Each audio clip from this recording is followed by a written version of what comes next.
Land Before Time 4. What? Another Land Before Time sequel? Look, I told you guys I was doing this. I was gonna review each and every Land Before Time sequel. I bet y'all didn't believe me, did you? Well, believe it. I'm doing each and every one of them. Now, the last one I said was pretty okay. Nothing spectacular, but for a Land Before Time sequel it was alright. It tried to be more adult, it tried to hold up to the spirit of the original, so I gave it credit for that. However, safe to say, there is none of that crap in the next one. This is Land Before Time 4, Journey Through the Mist. Let us begin. So the movie begins, of course, with the kids just goofing off, doing whatever they want to, without a care in the world whatsoever. Really? Is this how every one of these sequels is going to start? With the kids doing stupid, childish, kiddie filler crap? But wait a minute, where's Littlefoot? Shouldn't he be playing around with his friends? Oh, he's chasing a dragonfly. Yeah, after seeing the first movie, I don't think that's a good idea.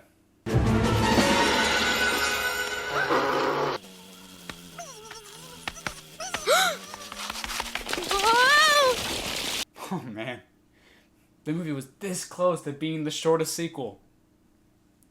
And probably the last one too.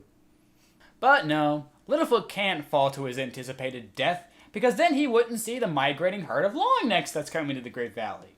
Now, to be fair, this is actually a pretty neat idea for a Land Before Time sequel. I mean, think about it. Littlefoot has never really met another longneck, has he? In fact, in the first movie, it said it straight up. All that remained of his herd was his mother, grandmother, and his grandfather. That's kind of sad, honestly. So to see Littlefoot actually interact with other longnecks is kind of welcome. So let's see what the movie does with it. So Littlefoot goes to tell his grandparents about the oncoming longnecks, and they all decide to go together. Hey, do you think they have kids? I'm sure they do. I love the way he said that. Yeah, because I gotta deal with your stupid ass running away all the time. Last thing I need is another one. My herd has roamed far and wide, and everywhere things are changing. Changing? How? Oh no, not change! Not change! Anything but change! So the old one begins to tell the story of, wait, what the fuck? Ozzy? Strut? You're alive? Holy crap, I can't believe you're alive! That's great! Well, almost. I kind of wish Ozzy was dead, but Strut, you're alive! That's great! Now all that guy needs is a big old bowl of therapy, and he can get over his abuse issues. So after story time, Littlefoot and his friends decide to run off and go play some more, because apparently that's all kids know what to do. So while looking for his friends, Littlefoot runs into another longneck named Allie, who is drawn to look just like him, only slightly girlier. Like, way to cut corners in the animation. Like, seriously, just make the eyelashes a little longer, paint the eyes blue, and wonderful! That's how you make a girl! Now, like I said earlier, it's interesting for Littlefoot to see other longnecks. I really do believe that. But did they really have to make Allie be so boring? Seriously. She is so dull and has little personality whatsoever. The only thing we really get to know about her personally is that she doesn't like other kinds of animals. When she meets Littlefoot's friends, she's afraid of them for some reason. I mean, is it racism technically? I mean, she's not being mean to them like Sarah was in the past. She's just afraid of them. Are we scary? Oh, yes. Petrie, very scary. Well, to be fair, you guys did kill a shark too, so I wouldn't mess with you. I don't understand why she's so scared. She's not scared. She's stuck up. Who needs her? Seriously? Sarah, you are one to talk. No, take your hypocritical ass the fuck out of here. Did you change your mind? Do you want to play with me and my friends?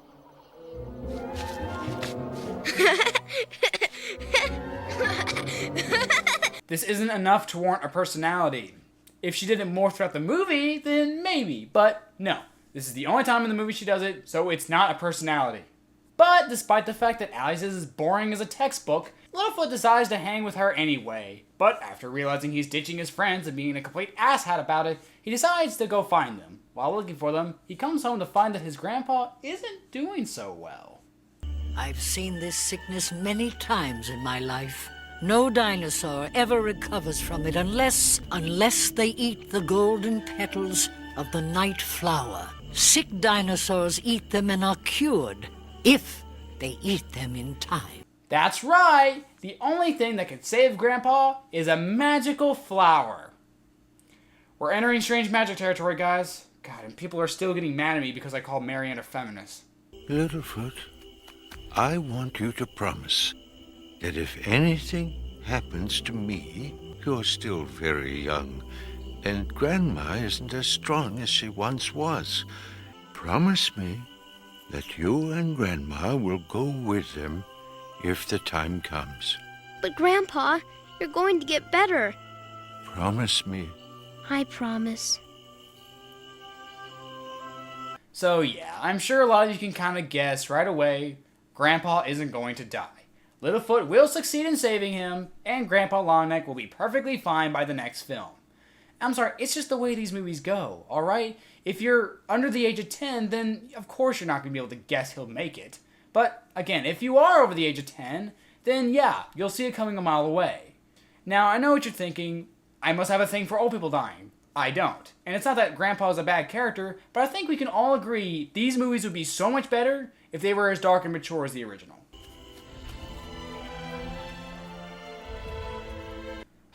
Of course we have to get another song. What's it about? The Circle of Life. Screw it, I'll just play the Disney version. It's so much better. So, not wanting to give up on his grandpa, Littlefoot asks Allie of all people to help because she's known for finding things somehow. And of course they go. However, Allie wants to make sure Littlefoot does not bring his friends. Why? I don't know. Well, okay, I can understand why Allie doesn't want them to come along, but why does Littlefoot just go along with it? Seriously. He's been through like hell and back with those guys. Why wouldn't he want them to come? But, big shocker, it turns out Allie doesn't really know where she's going exactly. Hell, the old one said herself. The land has changed too much. Long necks are not welcome there. So yeah, even if you brought an experienced guide with you, it probably wouldn't mean jack shit. So Allie leads Littlefoot into a cave, believing that it'll eventually lead them to the Nightflowers, where they suddenly hear a mysterious voice. I think we better go back. Go back. Go back. Go back. Who are you? Who are you? Who are you? Who are you? You know, this kind of reminds me of that scene from How the Grinch Stole Christmas. You know, the Jim Carrey one. You know, where he's just kind of sitting in his chair playing with the echoes. And after remembering that movie, I remember it wasn't that good of a movie after all. But this scene will always remain a classic. Earthshake! Jesus, when is there not an earthquake in one of these movies? Like, seriously. There's been one in, like, every movie so far, and I can already guess there's probably going to be more in the future, right?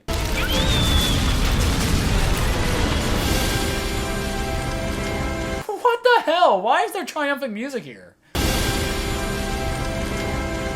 Ta-da! Your friend is dead! So meanwhile, Sarah and the others are busy looking for Littlefoot and just assume he's off playing with Allie somewhere. Oh, Littlefoot, I'm afraid. Your friends are so scary. Keep them away. Keep them away.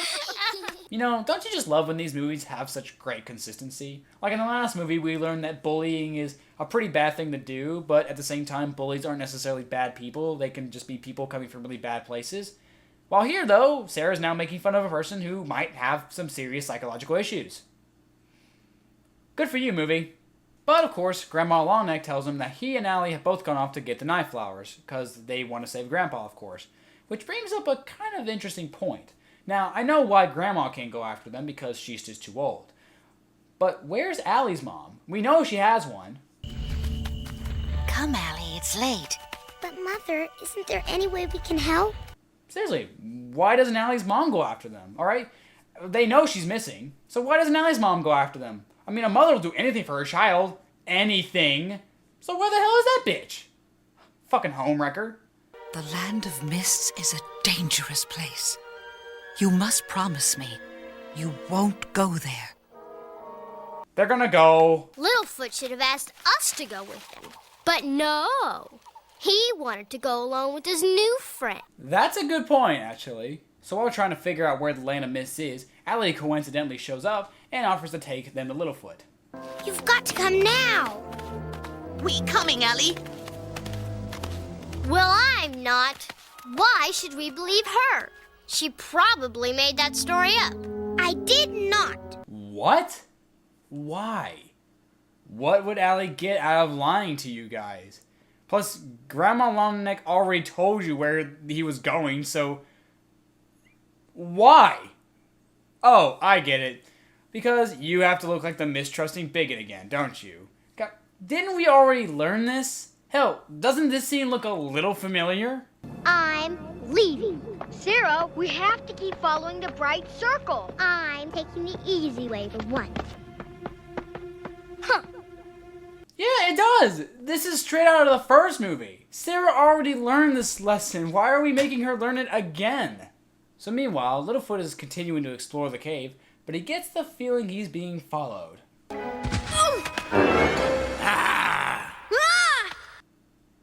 Okay, anyone else want to wonder why the big turtle just rammed Littlefoot's ass? I know I could have worded that better, but I chose not to. So, this is Archie, an old sea turtle who lives in the cave who decides to just help Littlefoot now. No real reason, he's just here. And I'm gonna cut right to the chase. He's pointless. Seriously, he does nothing to move the plot whatsoever. Absolutely nothing. You could have wrote him out of the story and nothing would be different whatsoever. Littlefoot still ends up in the same place as he does later in the movie, so whether Archie's here or not makes little difference. If not any difference at all. So halfway into the movie, we finally meet the film's main antagonist, a crocodile named Gil, and a bird-like creature named Icky. Don't ask me what he is, I don't know, and frankly don't give a shit. I get all the food. Well, you couldn't get it without me. I'm the eyes. So, I'm the teeth. Who needs ya? And who needs you? I need you like a hole in the head. God, not another song. For fuck's sake. Just so you know, this song is probably one of the most repetitive things I've ever heard. Every lyric is starting with, I need you, like, etc., etc. And it's literally the entire song. Like, we get it. These two don't like working with each other. Let's skip it. So, after singing a song about them not needing each other, they go right back to needing each other. Glad to know that song wasn't entirely pointless. Oh wait, yes it was! It's one of the baby long necks. Something tells me supper is soon. I'd say dinner's now, but we have to see what the other characters are doing first. So Allie and the others make their way back to the cave and try to help Littlefoot get through the blockage.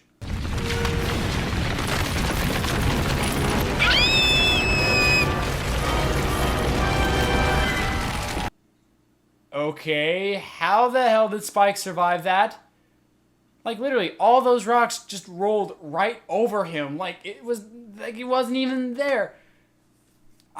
Animators, are you just giving up at this point? I mean, I would too, but have you? Meanwhile, on the other side of the rocks, Icky and Dill attack Littlefoot and Archie, and Littlefoot's almost eaten. Back off, belly dragger. Huh? The kid's a snack. I'm a meal. Okay, now I know I said earlier that Archie is pointless and doesn't really matter to the story. Some of you are going to argue, well, he saves Littlefoot's life, so of course he has a point. That's not enough, though. For a character to have a point, they need to move the story forward in some way, whether it be a small thing or a big way. Either way, Archie doesn't necessarily add anything to the story. You could have wrote this part out and nothing would be different. Littlefoot still ends up in the same place he will later in the movie, so this part, again, you could have just wrote it out and nothing matters. It's kind of like Wonder Woman from Batman vs. Superman. She didn't really have a point, she didn't move the story forward, she's just there for fan service. But, just when all hope seems lost and our friends can't defeat the villain, Sarah comes in and saves the day, just like in the first movie.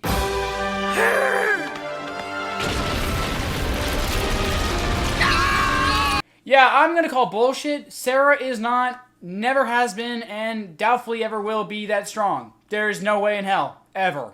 So everyone finds the exit of the cave, and Archie decides to stay behind because, well, he's fulfilled his role in the movie, and we don't need him anymore. Proving that, once again, he is absolutely pointless. Of course, why he's going back into the cave, knowing there's a killer crocodile in there, I'll never know. Wow. Pretty. Is this it, Allie? No, Littlefoot, it's just another land of the mist. So Littlefoot and the others enter the land of the mist, but Sarah unfortunately gets separated from the group, and the others have to try and find her. There she is! Ah! Dad! Oh look, it's Ozzy and Strut's family. Oh, this is gonna be really cool. Now we get to learn so much more about their character. Well, at least we get to see where they get it from. So while looking for Sarah again, Littlefoot and the others find a small rat creature that they decide to name Tickles. And in case you're wondering, yes, Tickles is also pointless. Does nothing to the story, adds nothing to it, and leaves by the end of the movie. So Sarah falls into the river just as Icky and Gil show up to try and kill her and eat her. However, Allie decides to try and help. Allie, no! It's too steep! You'll fall! Don't worry, Seriously? Littlefoot's like, Allie, no, it's too steep. Allie's like, don't worry, Littlefoot, I'll be fine. Ah! You were right! What? Are you fucking kidding me? What's with this ludicrous bullshit? Seriously. Okay, earlier in the movie, Allie was scared to death of everybody, and now she's jumping on the back of a crocodile like she's fucking Indiana Jones? What is this shit? Hurry, Sarah! Thanks, Allie. You're welcome. Hey, guys! You don't have to worry anymore. Allie and me are friends! Yay! I'm also alive, you know, in case you were worried about that. So you see, with my herd moving around so much, I never got to know anyone but other longnecks. Oh no, I see where this shit's going. It takes all sorts to make a world. Oh my god, really? Do we need another song like this? I mean, didn't we already hear a song like this in the second movie? And in the third movie? Movie, you're getting repetitive now, okay? You're stealing from other movies. It's really shameful, honestly. It takes all sorts to make our day. Why did Sarah have to learn this lesson? I don't understand. She already learned this lesson in the first movie. If anybody should have learned this lesson, it was Allie. Allie was the one who was scared of the others. She was the one being prejudiced. Alright, they took a story arc from the first movie, used it in this movie, and gave it to the same character who already had it. Movie, how do you do that? So Littlefoot and the others find a field to rest for the night when Allie has to make a confession. See, I've never really seen the flowers for myself before.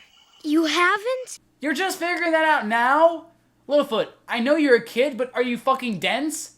Seriously, the fact that you're still alive 4 movies into this franchise is a miracle. But, because of goddamn plot convenience, it turns out the night flowers are right in the field where they're all sleeping. So while making their way back home, the kids run into Icky and Dill once again.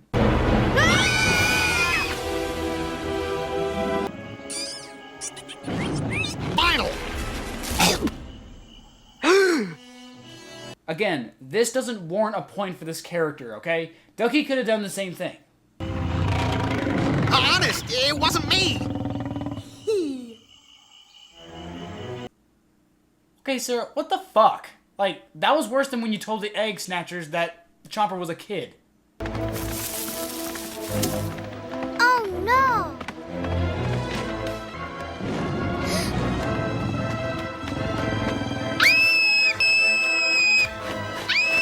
Ducky, are you fucking serious?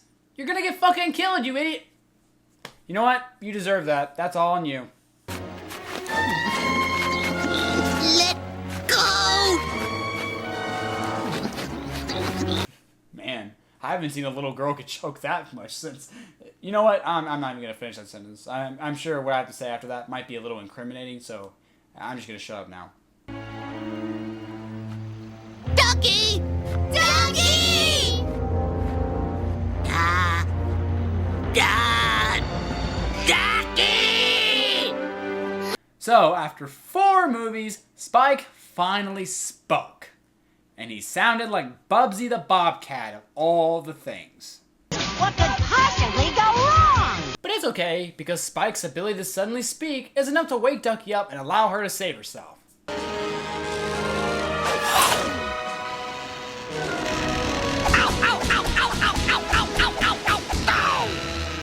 Well, now that's just a big old middle finger to physics now, isn't it? You're next, my little diet delights.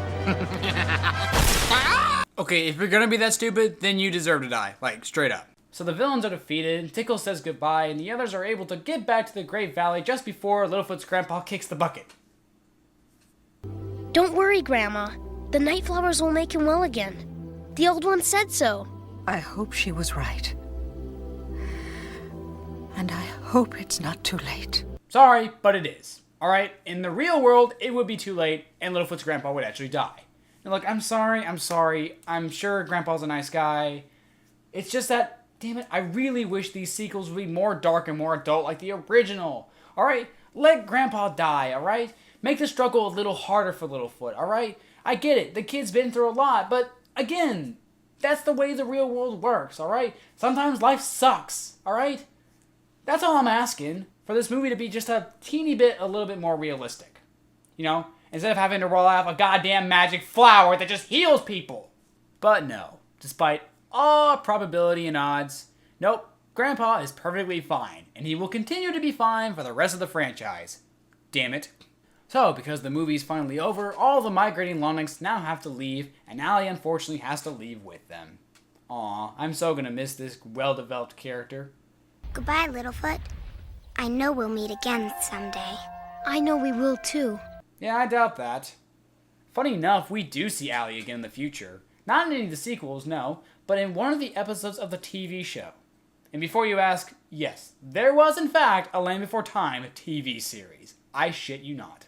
For some odd reason, we get a montage showing all the moments we had with Allie. Like, she made that big of an impact on the movie and these characters. Like, she doesn't show up in any more sequels after this. She shows up in one episode of the show, and that's really about it. So it's like, who cares? But hey, at least the movie's finally over. And how do we end this film? With a nice big shot of Grandpa Longneck's ass. Yeah, because that's what I wanted to see. That's how I wanted this movie to end too. And that was Journey Through the Mist. And, man, what happened?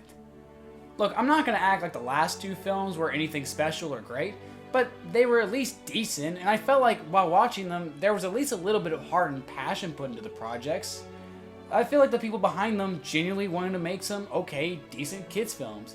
But here, I don't see any of that at all. The new characters that they add in this movie are either pointless, forgettable, or just plain dull. The villains are the same way too. They have just one character trait themselves. They hate the other guy, and that's about it.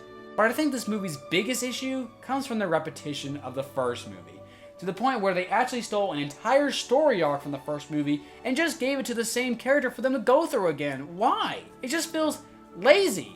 In fact, it feels more shameful than lazy, actually. I can't believe they did this.